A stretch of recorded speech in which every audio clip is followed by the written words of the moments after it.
పూర్వకాలంలో పురంధరో నామ సోమయాజీ దృఢవ్రత. పూర్వకాలంలో పురంధరుడు అనబడేటటువంటి ఒక సోమయాజి ఉండేవాడు. ఆయన త్రికాల సంధ్యావందనం చేసేవాడు. భగవంతుణ్ణి అర్చించడం, ఇంట్లో నిత్యాగ్నిహోత్రం, దొరికిన దానితో తృప్తిగా జీవితాన్ని గడుపుకోవడం తప్ప వేరొకటి తెలియనటువంటి మహాభక్తుడు. అటువంటి వాడికి చాలా కాలం సంతానం కలగలేదు. భగవంతుణ్ణి అర్చించాడు. చిట్ట చివరికి దైవేన పూర్వపుణ్యేన వృద్ధోస్యాస్య సుతోభవత్. బాగా వృద్ధాప్యం వచ్చేస్తున్నటువంటి సమయంలో ఒక కుమారుడు జన్మించాడు. ఈయన సాక్షాత్తుగా లక్ష్మీయుతుడైనటువంటి శ్రీనాథుడే నా ఇంటికొచ్చాడనే సంతోషంతో మాధవుడు అని పేరు పెట్టుకున్నాడు. మా అంటే లక్ష్మీదేవి, ధవుడు అంటే లక్ష్మీదేవి భర్త. అందుకని మాధవుడని పేరు పెట్టుకున్నాడు. ఆ పిల్లవాడు తండ్రి చేసుకున్నటువంటి పుణ్య విశేషమో భగవంతుని అనుగ్రహమో అన్ని వేదాలు నేర్చుకున్నాడు, శాస్త్రాలు నేర్చుకున్నాడు, పురాణాలు నేర్చుకున్నాడు, నిత్యాగ్నిహోత్రీకుడు. చాలా జాగ్రత్తగా జీవితాన్ని పరమ పవిత్రంగా గడుపుతున్నాడు. అటువంటి పిల్లవాడికి ఒక రోజున అకస్మాత్తుగా ఎటువంటి వాడు భ్రష్టపట్టేటటువంటి సమయం వచ్చిందా? వ్యాసుడు దేవీ భాగవతంలో చెప్తాడు, కాలోహి బలవాన్ కర్త సతతం సుఖదుఃఖయోహో నరాణాం పరతంత్రాణం పుణ్య పాపానుయోగత అంటాడు. పతనమయ్యే సమయం వచ్చిందా కాలస్వరూపంతో బుద్ధిని ప్రచోదనం చేసి పడగొట్టేస్తుంది. అందుకే మాకురు ధనజన యవ్వన గర్వం హరతి నిమీషత్ కాలస్సర్వం మాయామయమిదమఖిలం హిత్వా బ్రహ్మపదం త్వం ప్రవిశ విదిత్వా అంటారు శంకరాచార్యుల వారు. ఇందుకురాల గుడ్డెలు చూపించుకుని మురిసిపోతావు నేనని ఇవన్నీ ఉంటాయనుకుంటున్నావా? ఈ యవ్వనం, ఈ ఐశ్వర్యం, ఈ మదం ఇవేముండవు. కాలస్వరూపంలో తీసేస్తాడు పరమాత్మ. తీసిన నాడు బాధపడతావు. అందుకని ఆయన పాదములు పట్టి నిలబడంటారు. అందుకని అంతటి మాధవుడికి ఎంత విచిత్రమైన కోరిక కలిగిందంటే, పట్ట పగటి వేళ మహాపతివ్రత అయినటువంటి భార్య సూర్యుడు ప్రకాశిస్తుండగా మిట్ట మధ్యాహ్నం ఒక రోజున భార్యా సంగమాన్ని అపేక్షించి భార్యని వెళ్లి అడిగాడు, నీతో సంగమించాలని నాకు కోరికగా ఉంది అని. అంటే ఆవిడంది, తత్రాపి దివస క్రీడా అయుక్తం మునయో విదుహు నికేతనే పితామాత అగ్నిహోత్రంచ దేవరాట్. ఆవిడ ధర్మం చెప్పింది. ఎంత పాపపు పనికి ఇవాళ నీ మనస్సు ప్రచోదనమైందయా? సూర్యుడు ప్రకాశిస్తుండగా మనుష్య జన్మనెత్తి యజ్ఞోపవీతం వేసుకుని సంధ్యావందనం చేస్తూ ఇంట్లో తల్లిదండ్రులున్నారని చూడకుండా, ఇంట్లో దేవతార్చన సంపుట ఉందని చూసుకోకుండా అగ్నిహోత్రాలు వెలుగుతున్నాయి, మధ్యాహ్నం వేళ భార్యా సంగమం కోరుతున్నావా? పరమ పొరపాటు. సూర్యాస్తమయం అయిన తరువాత చీకటి పడితే కాని భార్యా సంగమం చెయ్యకూడదు, ఓర్చుకోమందవిడ. అంటే ఆయన అన్నాడు, అంటే కలియుగం ప్రవేశించింది, ఎటువంటి వారిని కూడా భ్రష్టు పట్టిస్తున్నాడు కలిపురుషుడు. అందుకని చూపించారు మాధవుడి జీవిత చరిత్ర. ఆయన అన్నాడు, తీవ్రమైన కోరిక పుట్టిన నాడు దానిని ఉపశమింప చేయడం సాధ్యం కాదు. అగ్నిహోత్రం ఒక పక్క నుంచి ప్రజ్వరిల్లుతుంటే సాయంకాలం దాన్ని ఆర్పుతానని ఎవడైనా ఉపేక్షిస్తాడా? ఆర్పవలసిందే అన్నాడు. ఆవిడంది, ఈ పాపానికి ఒడిగట్టకు, ఇంట్లో నికేతనే పితామాత అమ్మా నాన్నగారు అత్తమామలు ఉన్నారు, అగ్నిహోత్రం ఉంది, దేవతార్చన సంపుట ఉంది. ఇంతకు ముందు ఎన్నడూ నేను ఇటువంటి కోరిక వినలేదు. కనీసం ఈ పాపం నువ్వు చేసేటప్పుడు నేను ఇంటి నుంచి బయటకు వెళ్ళిపోతాను, నీళ్లు తేవడం అనేటటువంటి మిష పెట్టుకుని నదీ తీరానికి వెడతాను, నువ్వు నదీ తీరానికి రా. ఈయన భార్య వెనకాతల నదీ తీరానికి బయలుదేరాడు. ఎటువంటి వాణ్ణి కూడా పడగొట్టగలిగినటువంటి కలిపురుషుని యొక్క శక్తి చేత ఎంత చిత్రం జరిగిందంటే, ఆయన తన భార్య వెంట వెడుతుండగా భార్య ముందు నడిచి వెళ్లి నీళ్లు పట్టుకుని వెనక్కి తిరిగి వచ్చేస్తోంది. ఈయనన్నాడు, నేను లోపల ధర్మ విచారణ చేశాను, నా మనస్సు తప్పుత్రోవ పట్టింది, నేను నదీ స్నానం చేసి సంధ్యావందనం చేసి వస్తాను, నువ్వు ఇంటికి వెళ్ళిపో అన్నాడు. అంటే ఆవిడ నమ్మింది, ఇంటికి వెళ్ళిపోయింది. ఈయన అక్కడ కళ్ళు తాగుతూ కూర్చున్నటువంటి సాక్షాత్తుగా యమధర్మరాజు గారి సోదరా అన్నట్టుగా ఉన్నటువంటి బొగ్గు లాంటి ఒక వనితని చూశాడు. ఆవిడ పేరు కుంతల. ఆవిడ అప్పుడే గోమాంసం తిని కళ్ళు తాగుతోంది. ఆవిడ్ని చూసి అగ్నిహోత్రం వెలిగినట్టు వెలిగిపోతున్నాడు తేజస్సు చేత. ఆవిడ దగ్గరికి వెళ్ళి, నాకు నీతో సంగమించాలని కోరిక కలిగిందని అడిగాడు. కలిపురుషుడి యొక్క ప్రభావం ఎలా భ్రష్టు పట్టిస్తుందో చూడండి. ఆవిడంది, నువ్వు త్రికాల సంధ్యావందనం చేసే బ్రాహ్మణుడవు, నీకు ఒంటి మీద యజ్ఞోపవీతం ఉంది, నీ ఇంట్లో నిత్యాగ్నిహోత్రం ఉంది, నువ్వు నీ తండ్రి మీ ఇద్దరి పేర్లు చెప్తే ఈ ఊరంతా లేచి నిలబడుతుంది.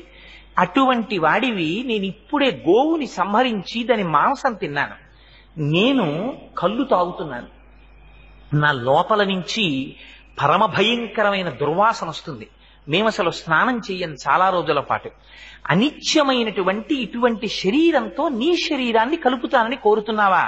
నా మాట విను, నీకు ఇటువంటి కోరిక తగలదు, తిరిగి వెనక్కి వెళ్ళిపోమంది. అంటే ఎంత దుర్మార్గమైన పని చేశాడంటే, ఆ రోజున ఆ బ్రాహ్మణుడు మిట్ట మధ్యాహ్నం వేళ కళ్ళు తాగి ఉన్నటువంటి కుంతల అన్న స్త్రీని బలాత్కారముగా అనుభవించాడు బ్రాహ్మణుడై. ఇది కలిపురుషుడి యొక్క ప్రభావం. ఇంకా ఇంతకన్నా ఎవరు భ్రష్టు పట్టింపబడరు కనుక. పట్టిస్తే ఆవిడంది ఎంత అసహ్యం వేసిందంటే, త్వజయజ్ఞోపవీతంతే ముండగిత్వా శిరస్తథ అబ్రాహ్మణ్యముపాగమ్య భక్ష గోమాంసముత్తమం అంది. ఇటువంటి దౌర్భాగ్యపు పని చేసి నీ ఒంటి మీద యజ్ఞోపవీతం వేసుకు తిరుగుతున్నావా? నీకు సిగ్గు లేకపోతే నాకు సిగ్గుండద్దు? నాతో కలిసి సంగమించావు కనుక యజ్ఞోపవీతం తీసి అవతల పారాయి, తీసి విసిరిశాడు. ముండగిత్వా శిరస్తథ, శిఖ లేకుండా శిరస్సంతా గుండు చేయించేసుకున్నాడు. భక్ష గోమాంసముత్తమం, ఆవు మాంసం తినండి. ఒక ఆవును చంపేశా, మాంసం తినేశాడు. కళ్ళు తాగేశాడు. నువ్వు తప్ప నాకు ఈ ప్రపంచంలో ఏదీ అక్కర్లేదన్నాడు. వింటల్లా మనం? ఇంతే కలి యొక్క ప్రభావం అంటే. చూపించారు దీన్ని. ద్వాపర యుగం పూర్తి అయ్యేసరికే ఎంత భ్రష్టు పట్టేస్తుందో చూపించారు. అంటే ఆయన చాలా సంతోషపడిపోయాడు. నిజంగా ఆవిడిది ఎంత సంస్కార బలమో. ఆవిడంది పరస్త్రీ సంగ దోషేన బహంతి బహవోగతాహ. ఇంతకు ముందు ఇలా పరస్త్రీ సంగమాన్ని కోరుకున్నటువంటి ఎందరో మహాపురుషులైన వాళ్ళు కూడా నశించిపోయారు. నువ్వేదో చాలా గొప్పవాణ్ణి అనుకుంటున్నావు, నువ్వు కూడా నశించిపోతున్న వారి జాబితాలో నీ పేరు పడిందండి. ఆయన వినలేదు, ఆవిడితో కలిసి తిరిగాడు. నీకన్న సౌందర్య రాశి నాకు ప్రపంచంలో ఎక్కడ దొరుకుతుందని ఆమెతోనే జీవితాన్ని గడిపాడు. చిత్రం ఏమంటే, ఒకనాడు కాలము మృత్యుస్వరూపంగా వచ్చి ఆవిడ్ని కబళించింది. ఆవిడ మరణించింది. కుంతల మరణించిందని తాను పరివేదన చెంది ఊరు విడిచిపెట్టి పిచ్చివాళ్ళ అడవిని బట్టి తిరిగాడు. తన భార్యని మర్చిపోయాడు, తన తండ్రిని మర్చిపోయాడు, తన తల్లిని మర్చిపోయాడు. బెంగ పెట్టుకుని తల్లి మరణించింది, తండ్రి మరణించాడు. ఉన్నదొక్కగానొక్క కుమారుడు, అంచేష్టి సంస్కారం చెయ్యలేదు, తద్దినం పెట్టలేదు. పెట్టకుండా తిరుగుతున్నాడు. భార్య అనాథయ్యి విలపిస్తూ ఇంటి పట్టు నుండిపోయింది. తను తిరుగుతున్నాడు. తినడానికి తిండి కూడా దొరకనటువంటి స్థితిలో పడిపోయి ఉన్నాడు ఒక రోజున. అటువంటి స్థితిలో ఉత్తర భారతదేశం నుంచి తిరుమల యాత్ర చెయ్యడం కోసమని ఒక రాజు తన బృందంతో వెళ్ళిపోతున్నాడు. ఆ రోజులలో తిరుమల క్షేత్రానికి కొండల మీదకి ఎవరు వెళ్లేవారు కాదు. అందుకే 4 దేవాలయాలు కింద కట్టారు. వెంకటేశ్వర స్వామి వారి దేవాలయాలు ఆ రోజుల్లో కొండ మీదకి వెళ్ళలేకపోయారని. ఎందుకంటే అంత భయంకరమైన దోమలు, పాములు ఉండేవి, అప్పుడు విషక్రిములు ఉండేవి.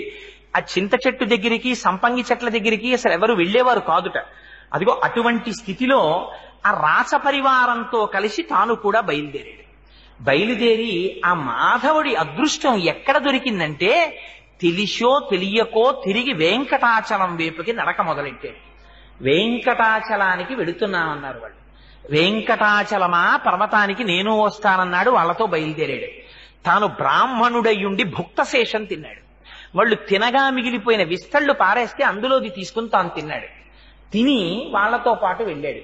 స్వామి అక్కడికి వెళ్ళిన తరువాత చిత్రం ఏమిటంటే, వాళ్ళు కపిలతీర్థానికి వెళ్ళారు. కపిలతీర్థానికి వెళ్లి అసలు వెంకటాచలంలో వెంకటేశ్వర స్వామి వారి దర్శనం చెయ్యడానికి ముందు చెయ్యవలసినటువంటి పని ఇది. వెంకటాచల వైభవం. మొట్టమొదట కపిలతీర్థాన్ని దర్శనం చెయ్యాలి. చేసి కపిలతీర్థంలో స్నానం చేసి అక్కడ ఉన్నటువంటి కపిలేశ్వర స్వామి వారి దర్శనం చేసి వీలైతే ఒక రాత్రి అక్కడ పడుకుని కొండెక్కాలి. ఎందుచేత ఈ మాట చెప్తున్నానంటే, దీన్ని పురాణంలో ఎంత స్పష్టంగా మాట్లాడారంటే, వెంకటేశ్వర స్వామి వారు ఎంతటి సనాతనులో క్రింద ఉన్నటువంటి లింగ స్వరూపాన్ని పొందినటువంటి ఈశ్వర స్వరూపం, శివకేశవులని 2 ఉంటాయా? ఉన్నదొకటే. అది కూడా అంత సనాతనమైనటువంటి లింగం. ఎందుచేత ఈ మాట నేను చెప్తున్నానంటే, పురాణంలో అంటారు దాని గురించి, పాతాళే పూజితం లింగం కపిలేన మహాత్మన యత్ లింగం. అదే శివలింగాన్ని తీసుకొచ్చి మళ్ళీ భూమి మీదకి వచ్చింది. అది ఎంత చిత్రంగా వచ్చిందంటే, ఒకానొకప్పుడు కృతయుగంలో ఆ శివలింగాన్ని పాతాళంలో కపిల మహర్షి పూజ చేసేవారు. ఆ శివలింగం కపిల మహర్షి అప్పుడప్పుడు భూమి మీదకి సొరంగ మార్గంలో బయటికి వస్తుండేవారు. ఈ శివలింగం పెరగడం మొదలుపెట్టింది. పెరగడం మొదలెట్టి పాతాళంలోంచి పైకొచ్చి భూమిని ఛేదించుకుని పైకొచ్చింది. పైకి వస్తే త్రేతాయుగంలో దాన్ని అగ్నిహోత్రుడు పూజించాడు. అందుకని దానికి అగ్నిలింగం అని పేరు. అదే లింగాన్ని ద్వాపర యుగంలో సుదర్శన చక్రం పూజ చేసింది. కలియుగంలో ఆ శివలింగం మరీ పెరిగిపోతుంటే, అందుకే ఇప్పటికీ మీరు కపిలలింగాన్ని చూడండి, దీర్ఘచతురస్రాకారంలో పెద్ద లింగం ఉంటుంది, 3 అడుగులు ఎత్తు ఉంటుంది. అది ఆ లింగం ఇంకా పెరిగిపోతుంటే కామధేను వచ్చింది. అందుకే మీరు ఇప్పటికీ ఎప్పుడైనా కపిలలింగాన్ని దర్శనం చేస్తే స్పష్టంగా కనపడుతుంది. ఆ శివలింగం మీద కామధేనువు తన పాదాన్ని ఉంచి మా వర్ధస్య, ఇక నువ్వు పెరగకు అని అడిగి క్షీరధారలతో అభిషేకం చేసింది. 3 కన్నులు కనపడతాయి ఆ శివలింగానికి. సజ్జోజాత అఘోర తత్పురుష వామదేవ ఈశానములనేటటువంటి 5 ముఖాలతో ఉంటుంది. అటువంటి శివలింగం, ఆ శివలింగానికి అక్కడ ఉన్నటువంటి ఆ బిలానికి ఉన్నటువంటి గొప్పతనం, తద్బిలం కాపిలం తీర్థం సర్వపాప ప్రణాశనం. ఆయనతో పాటే, శివలింగంతో పాటే భూమిలో కింద పాతాళలోకంలో ఉండేటటువంటి భోగవతి అనబడేటటువంటి గంగ యొక్క పాయ పైకి ప్రవహించింది. ప్రవహించి కపిల తీర్థం కింద ఏర్పడింది. అందులో ఒక రహస్యం ఉంది. నేను ఆ మధ్య కాలంలో ఒక చోట చదివాను. అక్కడ ఒక ఆయన దాని గురించి తెలుసుకుని, మీకు అర్జెంటుగా బైపాస్ సర్జరీ చెయ్యాలి, మీరు బ్రతకరు అని డాక్టర్ల చేత చెప్పబడినటువంటి వ్యక్తి అనుకోకుండా కార్తీక మాసంలో సోమవారం నాడు మధ్యాహ్నం ఆ కపిల ఆ క్షేత్రంలో పైనుంచి పడేటటువంటి జలధార కింద స్నానం చేసి ఆపరేషన్ చేయించుకోవడం కోసమని మళ్ళీ వెళ్ళారు. మళ్ళీ ఆయనకి ఈసీజీ తీసి ఎక్స్రే తీస్తే ఆయనకు అసలు ఏ బ్లాక్ లేదు. మేము ఏమైనా పొరపాటు పడ్డామా, మీకు ఆపరేషన్ చేయాలని మీకు ఎలా చెప్పాము అని డాక్టర్లు తిప్పి పంపించారు. ఎంత చిత్రం అంటే, దాని గురించి పురాణంలో ఒక ప్రమాణవాక్యం ఉంది. ఇప్పటికీ ఏం చెప్తారంటే, కార్తీక మాసంలో అది ఎంత గొప్ప విశేషం అంటే, 3 లోకములలో ఉండేటటువంటి సమస్త పుణ్యతీర్థములు కూడా, త్రైలోక్యే సర్వతీర్థాని కార్తీకే మాసి పర్వణి, కార్తీక మాసంలో వచ్చేటటువంటి సోమవారం నాడు, శనివారం నాడు, ఏకాదశి, అమావాస్య, పౌర్ణమి తిథులలో మధ్యాహ్నం వేళ, మధ్యాహ్నే కాపిలే తీర్థే అక్కడికొచ్చి సాన్నిధ్యం యాంతి పార్వతి అని చెప్పారు పరమశివుడు. మిట్ట మధ్యాహ్నం వేళ 12 గంటల సమయంలో కార్తీక మాసంలో ఈ తిథులలో దశనాడిక, ఒక్క 10 నిమిషాల సేపు మాత్రం ఆ జలధారలలో సమస్త తీర్థములు ఆవహించుంటాయి. ఆ కపిల తీర్థంలో స్నానం చేస్తే ఒక గొప్ప శక్తి ఉంది. తల్లిదండ్రులకి తద్దినం పెట్టడం పొరపాటునో, గ్రహచారం చేతో, అజ్ఞానం చేతో మానేసినటువంటి వాళ్ళకి మళ్ళీ పితృదేవతానుగ్రహం కలుగుతుంది. వాళ్ళు పితృదేవతలకి కర్మ చేసినటువంటి వాళ్లతో సమానం అవుతారు. అదిగో అంత శక్తి కలిగినటువంటి కపిల తీర్థంలో ఈ మాధవుడు తెలిసో తెలియకో స్నానం చేశాడు. స్నానం చెయ్యగానే ఆయన ఇంతకాలం తల్లిదండ్రులకి అంచేష్టి సంస్కారం చెయ్యకపోవడం చేత కలిగినటువంటి పాపము దహింపబడి పితృదేవతలు సంతోషించారు. ఆ రాత్రి ఆయన అక్కడ పడుకున్నాడు. పడుకునుండగా మహానుభావుడు శివుడి అనుగ్రహం కలిగితే విష్ణువు దగ్గరికి చేరుస్తాడు, విష్ణు అనుగ్రహం కలిగితే శివుడి దగ్గరికి చేరుస్తాడు. ఉన్నది ఒకటే స్వరూపం కదా. అందుకనే కపిల తీర్థంలో ఉండేటటువంటి శివలింగానికి ఒక గొప్పతనం ఉంది. ఆశ్వీజ మాసంలో వచ్చేటటువంటి పూర్ణిమా తిథి నాడు కపిలేశ్వర క్షేత్రంలో 250 కిలోల బియ్యాన్ని అన్నం వండుతారు. మీరు ఇప్పటికీ కావాలంటే వెళ్ళి చూడొచ్చు. 250 కిలోల బియ్యాన్ని అన్నం వండి ఆ అన్నాభిషేకం అని అన్నంతో అభిషేకం చేస్తారు శివలింగానికి. చేసి దాని మీద మళ్ళీ ఓ శివలింగం కడతారు. కట్టి పొట్లకాయలు, గుమ్మడికాయలు, వంకాయలు ఇవన్నీ ఉప్పు కారాలు వెయ్యకుండా నీటిలో ఉడికించి తీసి శివలింగం మీద త్రిశూలంగా, ఢమరుకగా వీటినన్నింటినీ అలంకారం చేస్తారు. సాయంకాలం అయిన తరువాత పైన పెట్టిన శివలింగాన్ని ఉద్వాసన చేసి తీసుకొచ్చి నీటిలో కలిపేస్తారు. కపిల తీర్థంలో అన్నస్వరూపంతో అభిషేకం చేయబడినటువంటి ఆ అన్నాన్ని తీసి కూరలతోటి, పులుసుతోటి కలిపి తీసుకొచ్చి ఆ ప్రసాదాన్ని భక్తులకు ఇస్తారు. ఆశ్వీయుజ శుద్ధ పౌర్ణమి నాడు కపిల తీర్థంలో అన్నాభిషేకం చేయబడిన ప్రసాదం తిన్నవాడికి ఎంత భయంకరమైన గ్రహదోషం ఉండనివ్వండి, అంత గొప్ప శక్తి కపిలలింగానికి చేయబడినటువంటి అన్నాభిషేకానికి ఉంది. మళ్ళీ అంత శక్తి ఎక్కడుందో తెలుసా అండి? పుష్యమాసంలో పౌర్ణమి ముందు వచ్చేటటువంటి శుక్రవారం నాడు ఆ కపిలేశ్వర స్వామి వారి యొక్క శక్తి స్వరూపమైన కామాక్షి అమ్మవారికి అంత అలంకారం తీసేసి చీర కూడా చందనంతో కట్టేస్తారు. గంధంతో చీర కట్టేస్తారు, గంధంతో అంచులు పెడతారు, గంధంతో జాకెట్ వేస్తారు, గంధంతోటే అలంకారం అంతా చేసేస్తారు. అమ్మవారిని అలా దర్శనం చేస్తే సమస్త పాపములు నశిస్తాయి. అంత గొప్ప క్షేత్రం కపిలతీర్థ క్షేత్రం.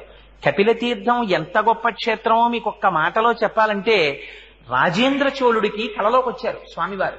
కలలోకి వచ్చి ఇక్కడ సోమస్కంధమూర్తి ప్రతిష్ఠ చెయ్యమన్నారు.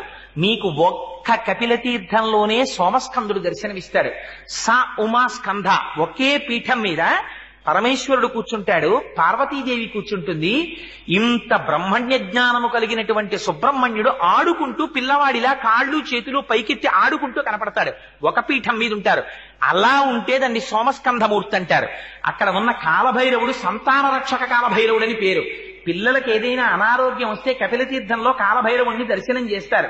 దర్శనం చేసి దేవరాజ సేవ్యమాన పావనాంగ్రి పంకజం వ్యాల యజ్ఞ సూత్ర బిందు శేఖరం కృపాకరం నారదాది యోగి బృంద వందితం దిగంబరం కాశికాపురాధినాథ కాలభైరవం భజేత్తని ఆయన్ని ఒక్కసారి తలుచుకుంటే చాలు.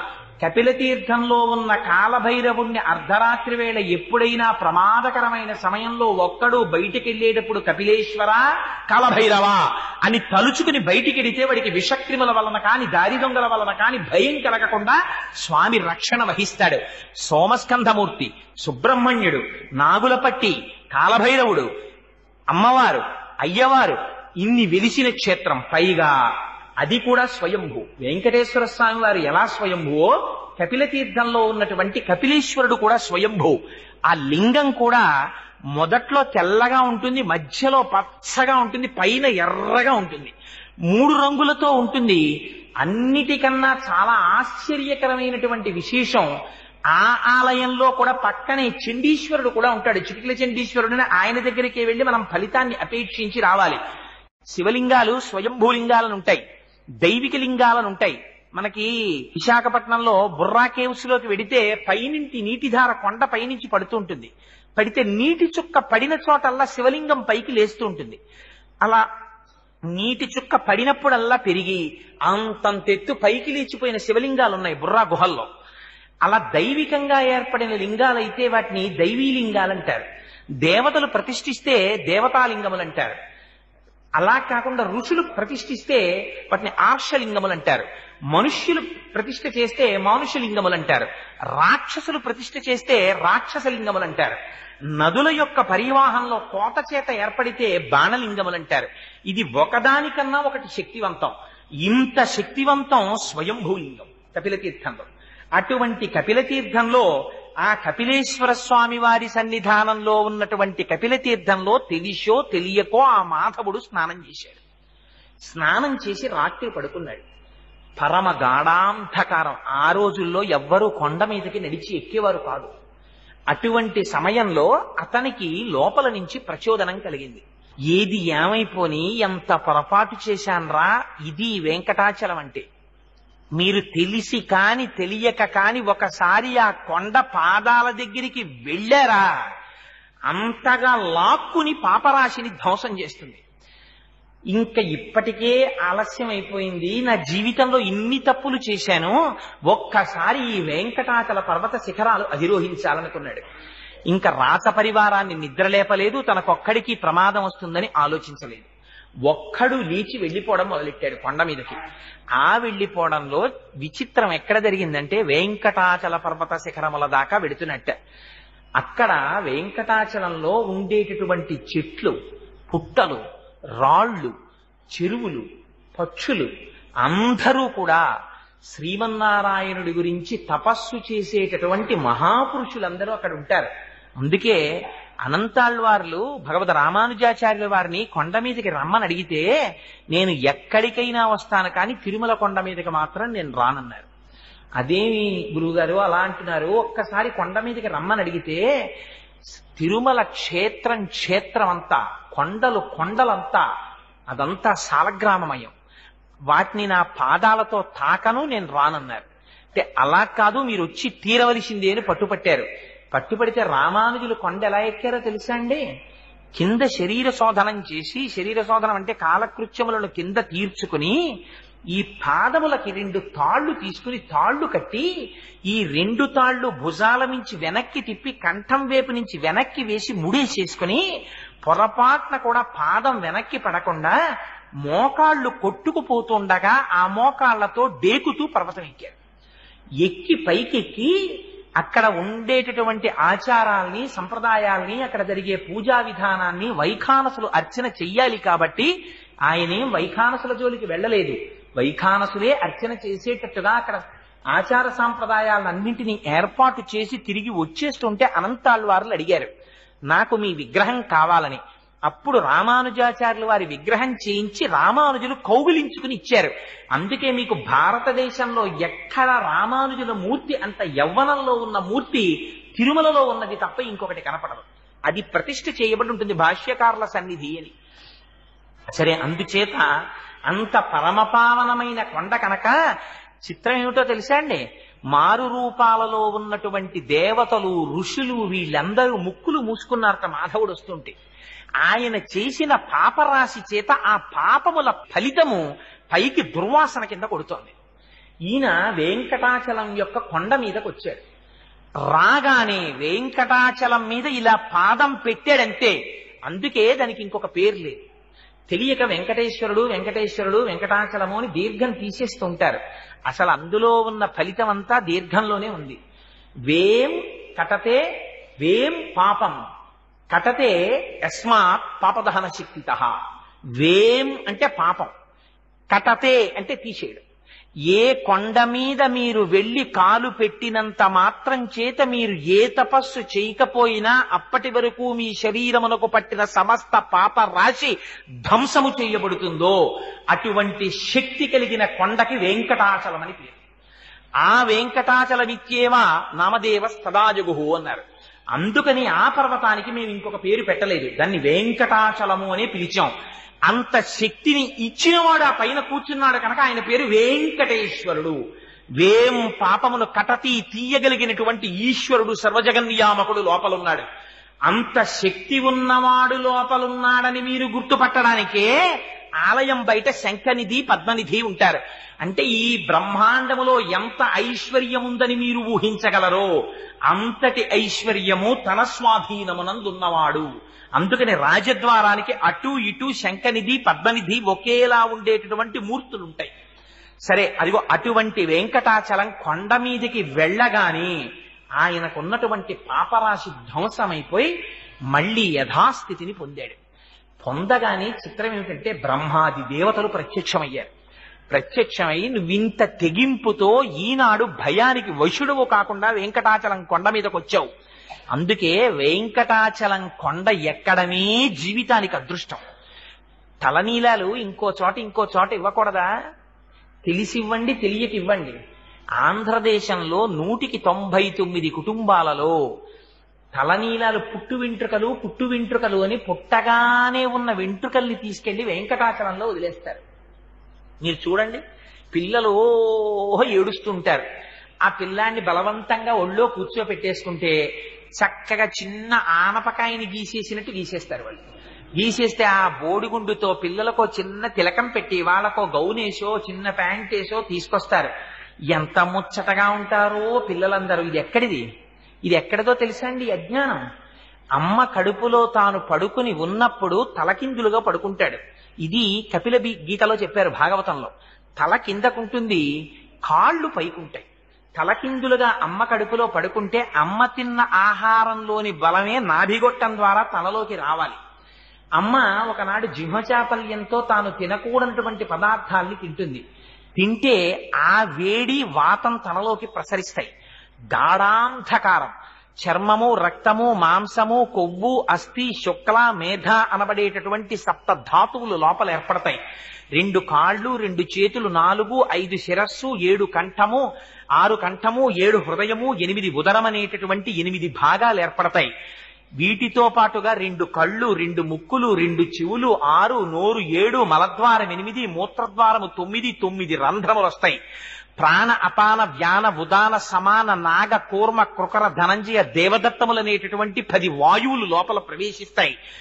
ఇన్ని లోపలికి ప్రవేశించిన తరువాత తను కాళ్ళు కదపడానికి ఉండదు, చేతులు కదపడానికి ఉండదు. అందుకే గర్భస్థ నరకం అంటారు. ఆనాడు ఒకరితో చెప్పుకోవడానికి ఉండదు. ఆ చీకట్లో పడి కొట్టుకుంటూ ఉంటాడు. రైలెక్కి కాస్త పొడుగ్గా ఉన్నవాడు కాళ్ళు దాపుకోవడానికి అవకాశం లేకపోతేనే తిమ్మిరెక్కిపోతుంది. అలాంటిది అమ్మ కడుపులో తిరగబడి అలా పడుకునుంటే ఆనాడు వీడు సర్వేశ్వరుణ్ణి ప్రార్థన చేస్తాడు. తండ్రి, ఇలా నువ్వు నాకు ఎన్ని జన్మలిచ్చావో, ఎన్ని ఉపాధులిచ్చావో. బయటికి వెళ్ళాను, మళ్ళీ సంసారం పట్టుకుంది. మళ్లీ సంసారంలో తిరిగాను. పునరపి జననం పునరపి మరణం పునరపి జననీ జఠరే శయనం జిహ సంసారే బహుదుస్తారే కృపయాపారే పాహిమురారి. మళ్లీ విడిచిపెట్టేశాను, మళ్లీ సంసారంలో ప్రవేశించేశాను. ఇంకొక్కసారి నన్ను బయటికి తోశావా, ఈసారి నీ పాదాలు పట్టుకుంటానంటాడు. అనగానే స్వామి ప్రసూతి వాయువై బయటికి తోస్తారు. అందుకే ప్రసవం అనే పేరు దానికి. ప్రసూతి వాయువై ఎంత జాగ్రత్తగా తోస్తాడో తెలుసా అండి మహానుభావుడు. తల బయటికి రావాలి, కాళ్ళు చివర బయటికి రావాలి. ఆ బయటికి వచ్చేటప్పుడు అమ్మకి దుఃఖం కలగ, అమ్మ మరణించకూడదు. అమ్మ మరణిస్తే శిశువు నిలబడడానికి ఆస్కారం ఉండదు. మరణ సదృశమైన వేదన కల్పించి అమ్మ కడుపులోంచి తాను పైకొస్తాడు. వస్తే పైకి రాగానే శఠమనే వాయువు పట్టేస్తుంది తలకాయ. పట్టేయగానే మరిచిపోతాడు. పూర్వజన్మ జ్ఞానం అంతా విస్మృతి పొందుతుంది. అందుకే మళ్లీ విడితే శఠారి పెట్టండి, శఠారి పెట్టండి అంటారు. ఆ శఠమునకు అరి శఠారి.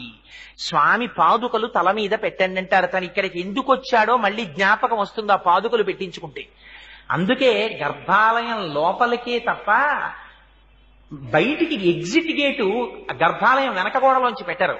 ఇలా విడితే పృష్ఠభాగం చూపించకుండా ఎలా వెళ్ళావో అలాగే వెనక్కి అడుగులు వేసుకుని బయటికి రా అంటారు. అంటే ఒకసారి వెళ్ళింది ఆయనలో చేరిపోవడానికే తప్ప ఆయన్ని దాటి వెళ్ళిపోవడానికి నీకు ఇంకేం లేదు. ఆయనలో కలవడమే జన్మ యొక్క సార్థకత. కానీ అది మరిచిపోయాడు. ఈ రహస్యం అమ్మ ఎక్కడ చెప్తుందో తెలుసా అండి? లతా మంగేష్కర్ అవనివ్వండి, ఎన్ఎస్ సుబ్బులక్ష్మి గారు అవనివ్వండి, లేకపోతే ఎంత పెద్ద విదుషీమణి అవనివ్వండి, ఎంత గాయని కానివ్వండి, అమ్మ పాడే జోలపాట అంటే ఒక్కటే జోలపాట. ఏమిటా జోలపాట? ఉయ్యాల్లో పడుకోబెడుతుంది, ఉయ్యాల ఊపుతుంది. పిల్లాన్ని తొట్లో పెట్టామనో అదొక పెద్ద సంబరం.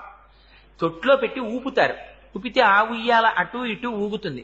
ఊగితే అమ్మ అంటుంది, వీడు ఏడుపు మానేస్తాడు ఉయ్యాల్లో పట్టుకోగానే. అలా ఏడుపాపిన పిల్లాన్ని చూసి అలురా హాయి అంటుంది. ఓరి నీ అసాధ్యం కోలా, ఇది నీకు అలవాటు పడిపోయిందిరా. ఇక్కడ పుడతావు, అక్కడ చస్తావు. ఏం ప్రయాణం చేశావు? గానుగెద్దెక్కినవాడు కాశీ వెళ్ళలేనట్టు ఉయ్యాల ఎక్కి ఊగినవాడు పొద్దున్నుంచి సాయంకాలం వరకు ప్రయాణంలోనే ఉన్నాడు, ఊగుతూనే ఉన్నాడు. ఎక్కడికి వెళ్ళాడు? ఎక్కడికి వెళ్ళలేదు, అక్కడే ఉన్నాడు ఉయ్యాల అయిపోతే. అలా నువ్వు ఇలా శరీరం తీసుకుని వస్తూనే ఉన్నావు, వెళ్ళిపోతూనే ఉన్నావు. నువ్వు ఒక్క మెట్టు ఎక్కింది లేదురా. లోపల స్వామికి ప్రమాణం చేశావు, బయటికి వచ్చావు, వస్తూనే అజ్ఞానం వెంట తెచ్చేసుకున్నావు. ఉయ్యాల ఎక్కావు, మళ్ళీ మొదలెట్టావు సంతోషం సంతోషం అని. ఇదిగో మళ్ళీ నీకు మొదలు. అక్కడ పుడతావు, ఇక్కడ తెస్తావు, ఇక్కడ తెస్తావు, అక్కడ పుడతావు. అమ్మ అలా కఠినంగా మాట్లాడకూడదు కదా. ఇంత వేదాంత జ్ఞానాన్ని అమ్మ జోలపాటలో పెట్టేశారు పెద్దవాళ్ళు.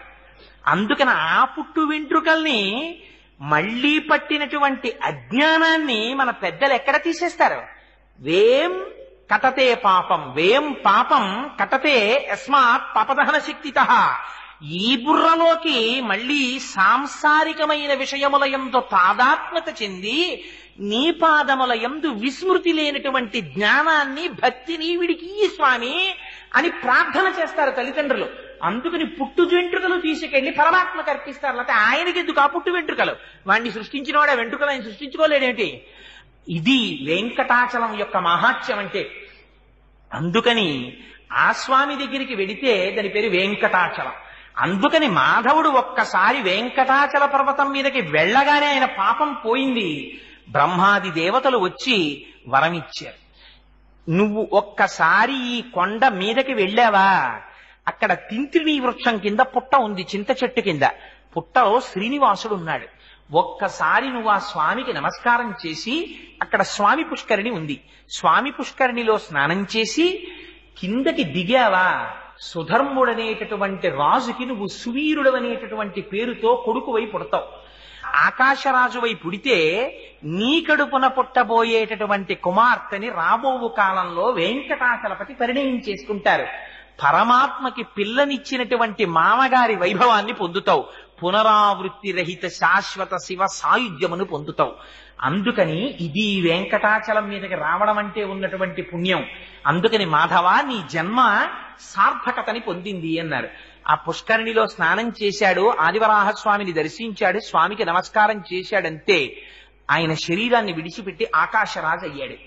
వెంకటాచల పర్వత శిఖరమునకు ఉండేటటువంటి గొప్పతనాన్ని ఆవిష్కరించడం కోసమని వెంకటాచలం అనే పేరుతో ఆ పర్వతం ఎందుకున్నదో మనకి చెప్పడం కోసమని ఈ ఇతిహాసాన్ని పెద్దలు పురాణంలో వ్యాస భగవానుడు భవిష్యోత్తర పురాణంలో వరాహారి పురాణములలో ఉల్లేఖించారు. అందుచేత అది వెంకటాచలం అంటే. ఆ వెంకటాచలం ఇవాళ మనం 7 కొండలుగా పిలుస్తుంటాం. అందుకే అక్కడికొచ్చి సేవించేవి ఎన్నో వస్తాయి. ధాటి శుతే విహగరాజ మృగాధిరాజ నాగాధిరాజ గజరాజ హయాధిరాజా స్వస్మాధికార మహిమాదికమర్ధయంతే శ్రీ వెంకటాచలపతే తవ సుప్రభాతం. నిజంగా సుప్రభాతం శనివారం నాడు బ్రాహ్మీ ముహూర్తంలో 4 గంటలకో వెళ్లి కూర్చుని మీరు మనసా దర్శనం చేస్తూ చదవండి. ఎంత గొప్పగా ఉంటుందంటే తద్గోపురాగ్ర శిఖరాన్ని నిరీక్షమాణా స్వర్గాపవర్గ పదవీం పరమాం శ్రయంతః మర్త్యా మనుష్య భువనే మతిమాశ్రయంతే శ్రీ వెంకటాచలపతే తవ సుప్రభాతం. నారదాది మునులందరూ కూడా వస్తారు తెల్లవారుజామున. బ్రహ్మగారు ఇప్పటికీ స్వామి కాళ్ళు కడుగుతారు. అందుకని రాత్రి బంగారు పాత్రలో నీళ్లుంచి తలుపులు మూస్తారు ఏకాంత సేవలో. అది సుప్రభాతం టికెట్ హోల్డర్స్కే దాన్ని తీర్థం కింద ఇస్తూ ఉంటారు. సరే, అందుచేత నారదాది మునీశ్వరులందరూ వచ్చి తమ తమ వీణలు మీటుతూ ఉంటారు. వీణలు మీటుతున్నప్పుడు ఇంద్రుడు తన దగ్గర పనిచేసేటటువంటి దేవతలకు అందరికీ కూడా ఓ కన్సెషన్ ఒకటి ఇచ్చాడు, ఒక సౌకర్యం. ఏమిటంటే మీరెవ్వరూ కంకణాలు కట్టుకోక్కర్లేదు, మీరు ఆర్జిత సేవ టికెట్లు పుచ్చుకోక్కర్లేదు, మీ అందరినీ తెల్లవారుజామున తీసుకెడతాను. స్వామి పుష్కరిణిలో స్నానం చేసి ఒకసారి ప్రచ్ఛన్న రూపాలతో ఆనంద నిలయంలోకి వెళ్ళిపోదాం, సర్వేశ్వరుణ్ణి దర్శనం చేసుకుని వద్దురుగాని రెండంటే అని ఇంద్రుడు రోజు దేవతల్ని తీసుకొస్తాడు. లోపలికెళ్ళి దర్శనం చేసుకుని బయటికి వస్తారట. వచ్చిన తర్వాత ఇంద్రుడు అంటాడు, రండిరా పదండి, మీ ప్లేసెస్ కి పదండి, ఇంకా మీ ఆఫీసులో మీ సీట్లో పని చెయ్యాలి కదా, పదండి అంటాడు. అప్పటి వరకు వచ్చేస్తాం స్వామి, అలాగేనండి, తప్పకుండా తప్పకుండా అన్న వాళ్ళు అంటారట. వెళ్ళవా నువ్వు వెళ్ళంటారట.